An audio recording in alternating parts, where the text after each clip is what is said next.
আল্লাহ তাআলা ওনার এই ব্যবসার মধ্যে বরকত দান করেন।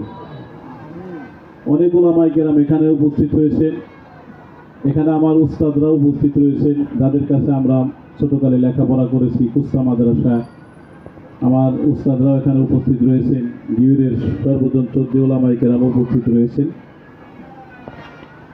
আল্লাহ তাআলা আমাদেরকে আল্লাহর ঘরের মেহমান হিসেবে কবুল আর মঞ্জুর করেন। রাসূল পাক সাল্লাল্লাহু আলাইহি ওয়াসাল্লাম ইরশাদ করেন, তিনটি দল আছে যারা আল্লাহ তাআলার সরাসরি মেহমান।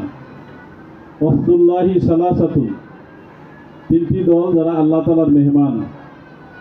এক নম্বরে রাসূল পাক সাল্লাল্লাহু আলাইহি ওয়াসাল্লাম বলেন, আল গাজী ফি সাবিলিল্লাহ, যারা আল্লাহর রাস্তায় যুদ্ধ করে, জিহাদ করে, তারা আল্লাহর মেহমান। তারপরে রাসূল পাক সাল্লাল্লাহু আলাইহি ওয়াসাল্লাম বলেন, আল হাজ্জু, যারা হজ পালনকারী, হজের জন্য যায়, তারা সরাসরি আল্লাহ তাআলার মেহমান, আল্লাহর ঘরের মেহমান, আল্লাহর মেহমান। ওয়াল মুতামিরু, এবং যারা উমরা পালন করে, তারাও আল্লাহ তাআলার মেহমান। আমার পূর্বের বক্তা একটা হাদিস বর্ণনা করেছেন যে হজ ফরজ হলে হজটা তাড়াতাড়ি করতে হয়। এখানে হাদিসের ভিত্তিতে 3টে কারণ উল্লেখ করা হয়েছে যে আমরা কেন হজ তাড়াতাড়ি করব। রাসূল পাক সাল্লাল্লাহু আলাইহি ওয়াসাল্লাম বলেন যে হতে পারে তুমি অর্থ সম্পদের মালিক, কিন্তু তুমি শারীরিকভাবে এমন অসুস্থ হয়ে পড়ছো, তুমি সেখানে যাওয়ার আর সক্ষমতা রাখো না। সম্পদ আছে, মাল আছে, টাকা আছে, পয়সা আছে, সবই আছে, কিন্তু শারীরিকভাবে সে অক্ষম হয়ে পড়ছে। যে শারীরিকভাবে হজের অন্যতম শরায়েতের মধ্যে একটা শর্ত হলো শারীরিকভাবে কি হওয়া, সুস্থ হওয়া, সবল হওয়া। যদি আমি অসুস্থ হয়ে পড়ি, আল্লাহ না করুন, তাহলে আমার দ্বারা সেখানে যাওয়ার কি হবে না, সম্ভব হবে না। তারপরে বলছে হাদিসের ভিতরে আর একটা কারণ উল্লেখ করা হয়েছে যে এমন হাজত আপনার সামনে উপস্থিত হয়েছে যে হাজতের কারণে সেখানে আপনি যাইতে পারতেছেন না।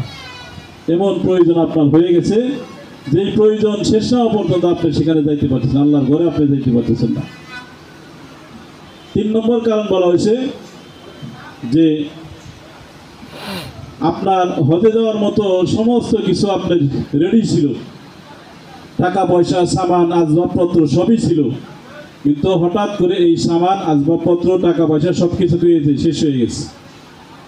সবই ছিল, কিন্তু আপনি বিলম্ব করার কারণে সব শেষ হয়ে যেতেছে, যার কারণে আপনি হজে যাইতে পারতেছেন না। এই জন্য যাদের উপর হজ ফরজ হয়েছে তারা যেন তাড়াতাড়ি হজ করেন। আল্লাহ তাআলার শুকরিয়া, হজ তো সবার উপরে ফরজ না, এবং যাকাতও সবার উপরে ফরজ না, ফরজ ইবাদত না।